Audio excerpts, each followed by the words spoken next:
It's not gonna be pretty, but I've seen worse. This part, at least. 10-minute mark is up, but it's that this computer has definitely gotten further than the MacBook so far. So the good part about knowing where most of the heat is, you can probably like add a heat sink. It won't be as efficient as actually, removing this top and adding a bigger heat sink, but it probably could do something. I'm glad it has a fan, despite how... Yeah, no, compared to the MacBook, this fan is less annoying, but it can go way faster than it is right now. And... wow, that ended quick. Let's check out the final score. 2086! And the single core is still yet to be done. Oh boy, I sure took my sweet time. Oh no, please tell me the result is still here. I don't wanna... oh, okay. Oh, nice. Okay, so the single core test is, I think, the same, but the multi-core is absolutely demolishing the MacBook. Let me check the single core for the MacBook. And look at that. For rendering, the first one already passed, and I got a slight feeling that my processor isn't good as 11th gen Intel i7, but god damn, my processor did well considering it was released at the time of what, 8th gen Intel processors? Not bad at all. Now it's on its second render. Well, that one is currently trying to finish its second render. Let's see if mine can actually catch up in time, considering that computer got a huge head start. Well, at least 5 minutes of a head start, because this one is already at 5 minutes. Yeah, and that one's already 0 minutes left, 0 everything. So that Celeron N5100 is from 2021. Beats this 2012 MacBook Air that costs originally $1,200. It just defeats this one. It's honestly funny.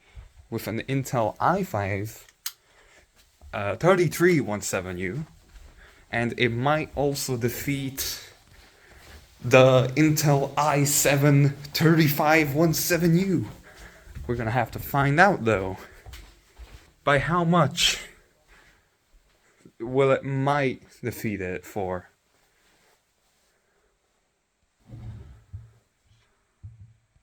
So it only has, this processor, it has 2 cores and 4 threads running at 2.4 gigahertz. It's got a bigger body, sadly with plastic on the bottom, but it's also lifted up to give it more more circulation of air. 1,350. This computer with an Intel i7 gets absolutely trashed on. Actually, it performed worse the second time. Look, that's this processor, right? 1375. Then the second run, it had 15 points less. Okay, let's consider the better option. 1375.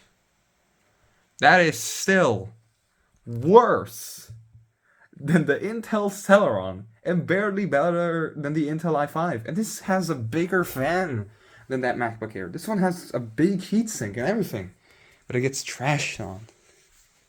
This one is still running its courses, so let's set this one for its single core test and see how that plays out. Oh, that is barely moving. What? I know it's old, but wow.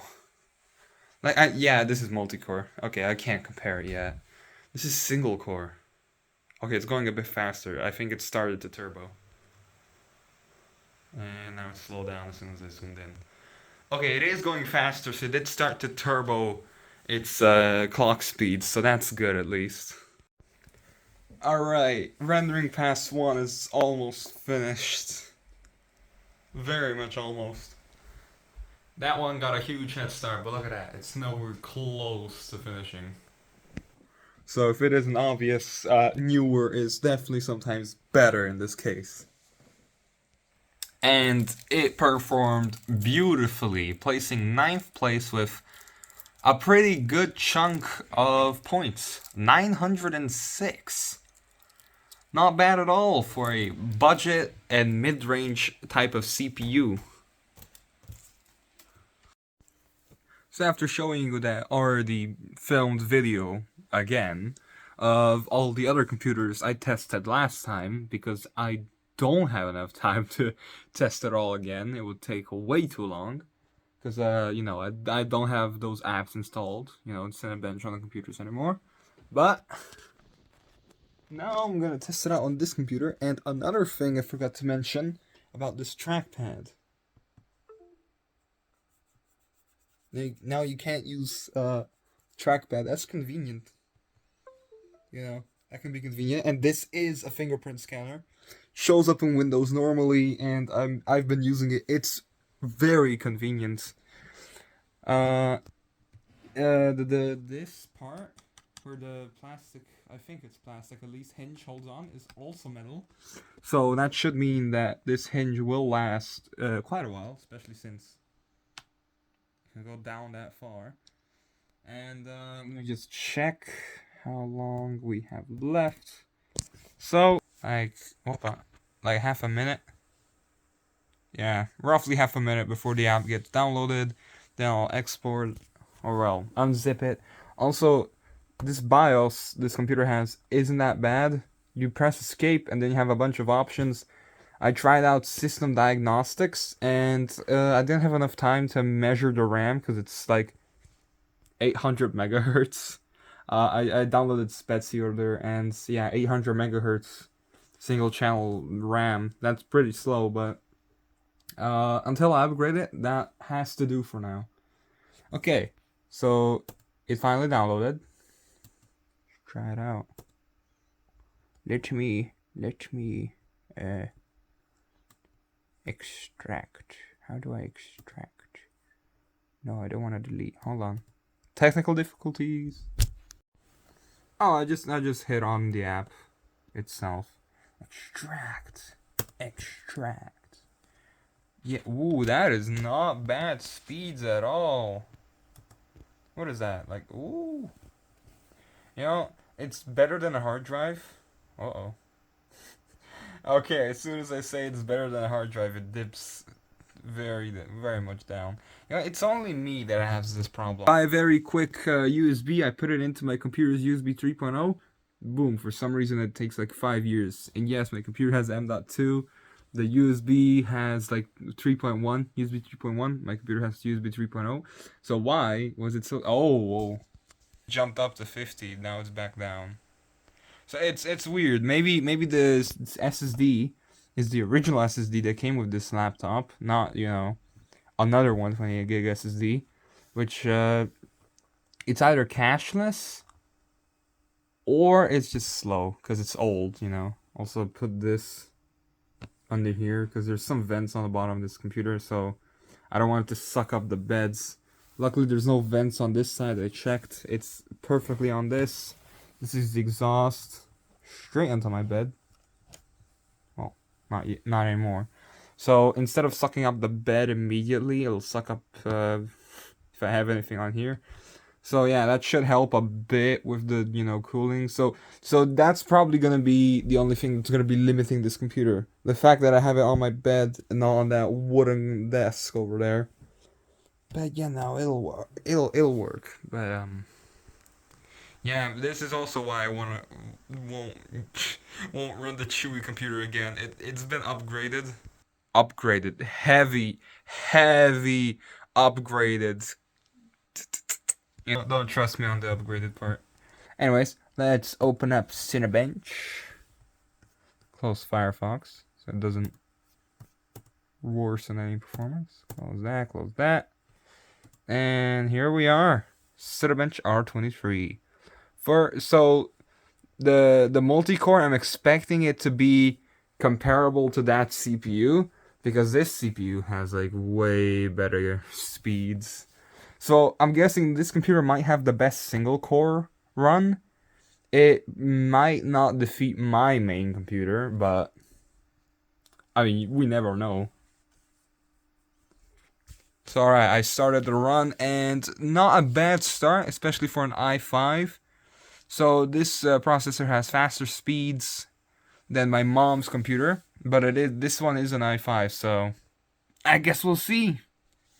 Will this computer be comparable, or will it defeat everyone? Yeah, I guess you're gonna have to find out. Actually, this CPU I think has a 35-watt TDP, while my mom's computer has a 70-watt TDP. My CPU has a 15-watt TDP. That cheap Chewy computer has, I think, a 7-watt TDP. I know it's something under 10 watts. That MacBook is like also a 15-watt TDP, and this one being 35 watts should definitely have a lot more headroom. Because it can have two batteries, but it only have one. So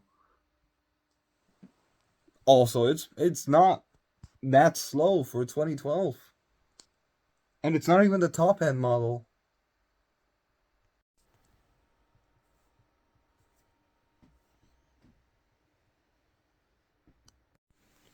Okay, so I know the score, but first I'm gonna tell you all the devices that got defeated by this, like from most defeated to one basically. So wait, the MacBook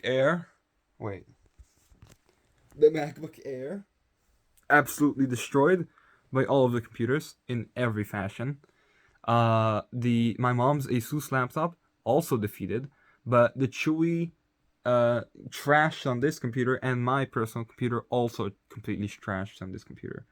So it got 1,472. That is not bad at all. That definitely defeated the Asus computer, my mom's Asus computer, by like 100 points and a little bit extra. So that's not bad at all. That's a pretty good start. So now I'm gonna run the single core test, and I will see you in 15 million years when this finishes. Actually, it might finish sooner than I think, because 2.6 gigahertz. So yeah. So considering the fact that the base clock of this CPU is 2.6 gigahertz and the boost clock is 3.3 gigahertz, means that the single core score is obviously good. It's 641. Whoa! Why am I so impressed by this? Well, it beat an Intel Xeon CPU, which, I mean, that's not surprising. That CPU has like 12 cores. It's not really designed for single core processes. But it did come close to my main CPU. My main CPU is like a little over 900. This is 641, so that's pretty close. My mom's was like, I think under 500. No, 500 and a little something. The Chewy was like 400. The MacBook was like, I think also around 400. Uh, so yeah, this computer did very well. 641 in single core and 1,472 in multi-core. That is not bad for 2012, especially for like, this chungus laptop. I think it's a workstation laptop. I still think it's a workstation laptop. It's great. I've been using it. I love it. I'm glad the performance also makes sense. It plays Roblox better than the MacBook, so obviously it's gonna have a better score than the MacBook. So my worst computer so far is the MacBook. Yeah, who would have guessed an old thin laptop would be worse than anything else? Even compared to this thick boy. Damn you, thick!